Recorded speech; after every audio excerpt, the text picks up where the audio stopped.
kita sekarang di era digitalisasi, tentunya proyeksi pemilu 2029 ini tentunya berbeda dengan pemilu sebelumnya. Iya. Ya, tantangannya lebih kompleks akibat dari pesatnya perkembangan teknologi ini. Ruang digital ini sangat cepat penyebarannya, Iya. ya, sehingga ketika ada kelompok-kelompok tertentu yang memanfaatkan media sosial ini menyebarkan hoax, Mmm. maka ini akan cepat tersebar. Iya.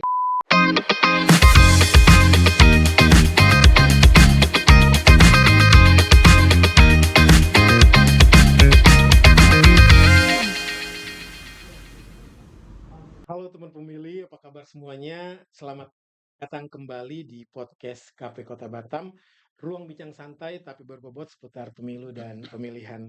Teman pemilih, kembali lagi bersama saya Thomas, host Anda pada hari ini. Teman pemilih, pada kesempatan kali ini kembali lagi podcast KP Kota Batam hadir menyapa Anda semua. Kali ini dengan tema menatap pemilu di tahun 2029 dengan tantangan dan harapannya di era digital. Teman pemilih, kita semua tahu bahwa perkembangan teknologi informasi saat ini telah mengubah banyak aspek kehidupan, termasuk cara masyarakat memperoleh informasi, berinteraksi hingga berpartisipasi dalam proses demokrasi. Di tengah perubahan tersebut tentu muncul berbagai peluang sekaligus tantangan yang perlu dipersiapkan, khususnya untuk menyongsong pemilu tahun 2029 nanti. Nah, untuk membahas hal tersebut, telah hadir bersama kita anggota KP Kota Batam, Divisi Hukum dan Pengawasan Bapak Bosar Hasibuan, yang nantinya akan menjadi narasumber kita pada hari ini. Pak Bosar, selamat datang Pak Bosar. Selamat datang juga. Gimana kabarnya Pak? Alhamdulillah kabar baik, luar biasa. Luar biasa ya Pak Ya. Bosar, silakan disapa dulu teman pemilik kita sebelum kita mulai nanti. Baik, bismillahirrahmanirrahim. Assalamualaikum warahmatullahi wabarakatuh. Waalaikumsalam. Perkenalkan, saya Bosar Hasibuan, anggota KPU Kota Batam, Ketua Divisi Hukum dan Pengawasan Internal Kota Batam. Tentunya saya sangat senang bisa kembali menyapa teman pemilih. Baik, terima kasih Pak Bosar. Baik teman pemilih, langsung saja kita mulai obrolan santai kita hari ini bersama Bapak Bosar Hasibuan. Pak Bosar, kita mulai ya Pak ya. Siap. Baik Pak Bosar, ini pertanyaan pertama. Pak Bosar, ketika kita berbicara tentang pemilu berikutnya yang sebentar lagi, yang tidak lama lagi akan dilaksanakan, yaitu di tahun 2029 nanti, tentu konteks dan tantangannya akan berbeda Pak, ya, dengan Betul. pemilu-pemilu yang sebelumnya. Nah, dari perspektif Bapak, bagaimana Bapak memproyeksikan karakter dan dinamika pemilu tahun 2029 nanti di tengah-tengah perkembangan teknologi digital yang semakin pesat saat ini? Silakan Pak.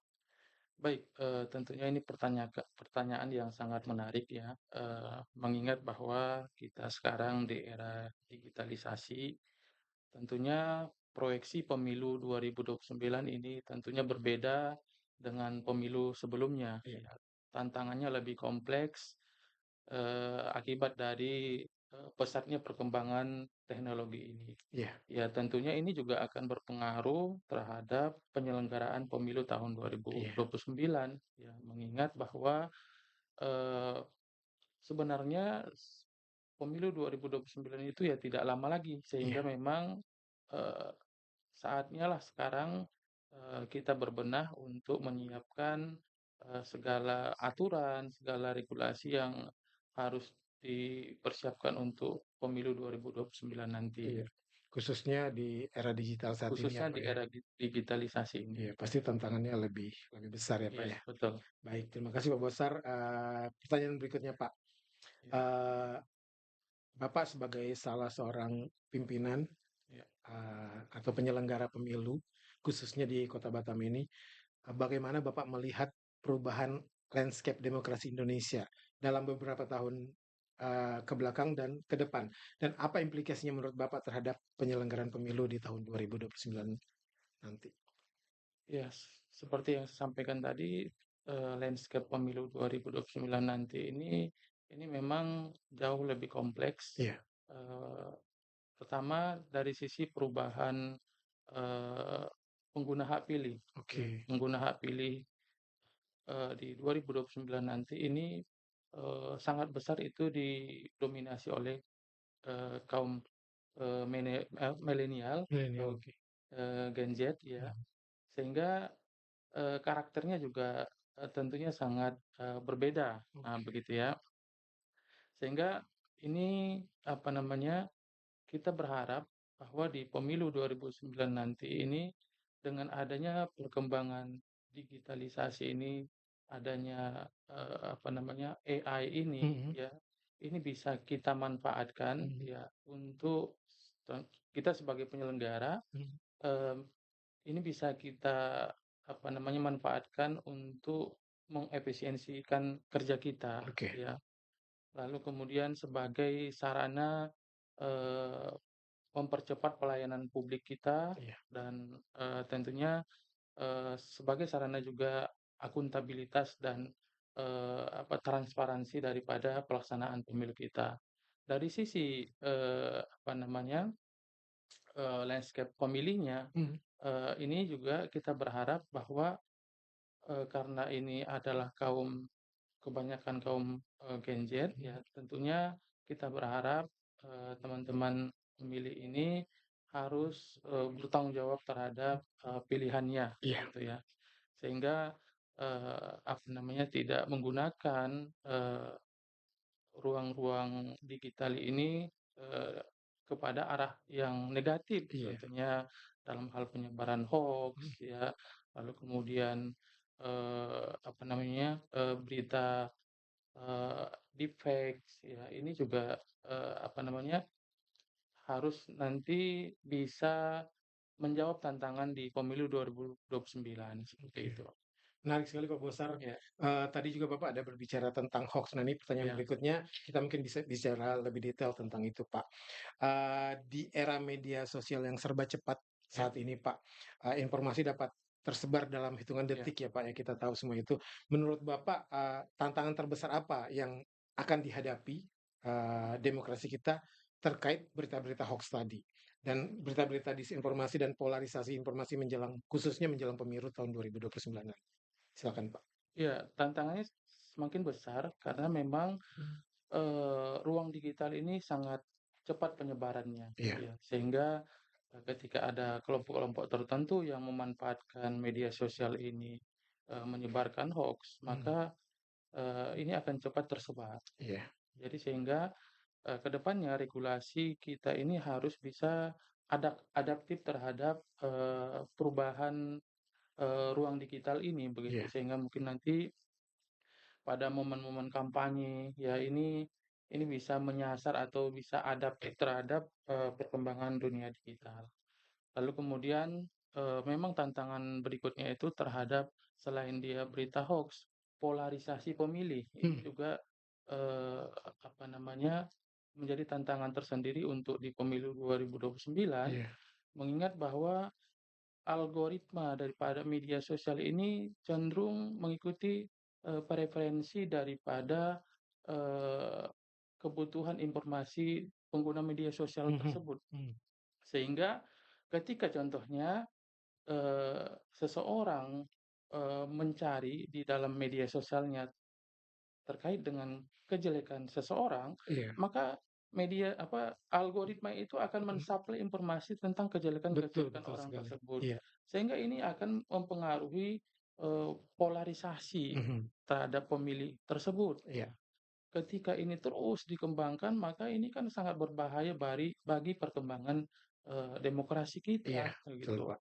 Nah, sehingga ini saya berharap, regulasi kita ini memang, eee, hari ini sudah, ada pondasinya, namun Mhm, memang harus adaptif terhadap perubahan, digitalisasi hari oke. ini, seperti itu. Menarik sekali Pak Bosar.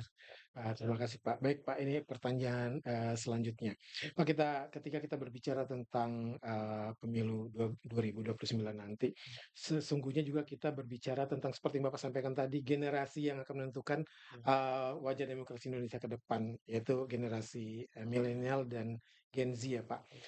Menurut Bapak, peran strategis apa yang paling penting Pak, atau paling krusial, harus dimainkan oleh generasi muda saat ini agar demokrasi kita semakin matang dan berkualitas, khususnya di era digital saat ini. Silakan, Pak.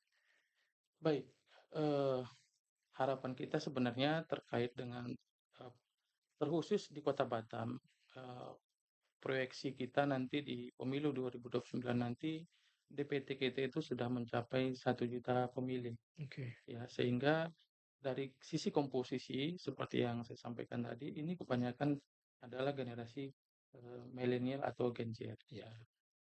ya. Sehingga kita berharap, pemilih ini tidak hanya, apa namanya, berperan sebagai pemilih. Iya. Kita berharap juga, eee, potensi teman-teman, Gen Z ini atau milenial ini bisa, berperan sebagai, penyelenggara pemilu, Iya. lalu kemudian mungkin bisa sebagai peneliti, Betul. ya, bisa mungkin sebagai pengawas, Betul.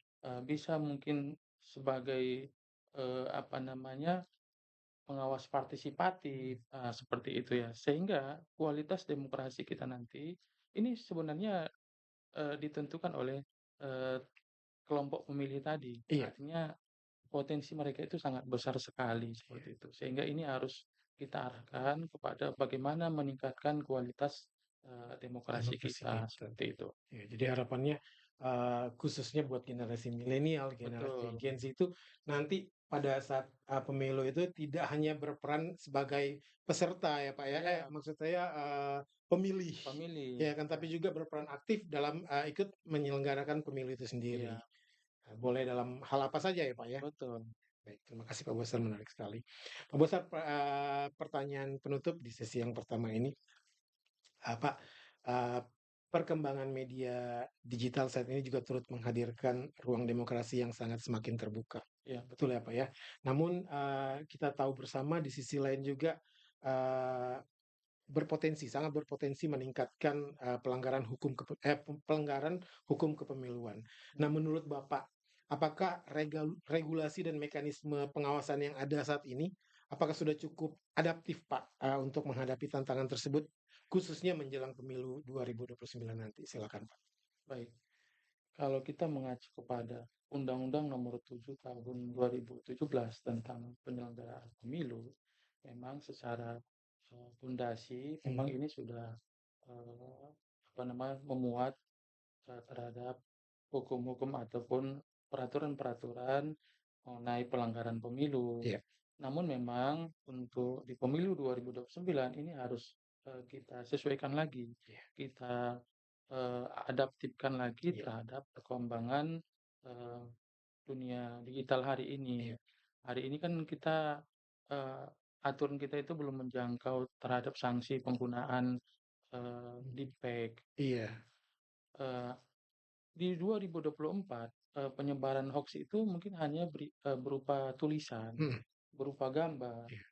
Namun ke depannya ini jauh lebih kompleks. Iya, bener. Ini penyebaran hoaks, penyebaran deepfake itu bisa menggunakan, video AI, Iya, ya. betul. Sehingga, masyarakat ini tidak bisa membedakan mana yang, asli Betul. dan mana yang palsu, Jadi semakin gitu. sulit untuk membedakan Sangat sulit keasliannya, bener, Pak. sekali, ya. Dari sisi suara saja AI juga sudah bisa Mhm. meniru suara seseorang, Iya, betul. begitu. Sehingga ini maka, Menjadi eee, tantangan ya?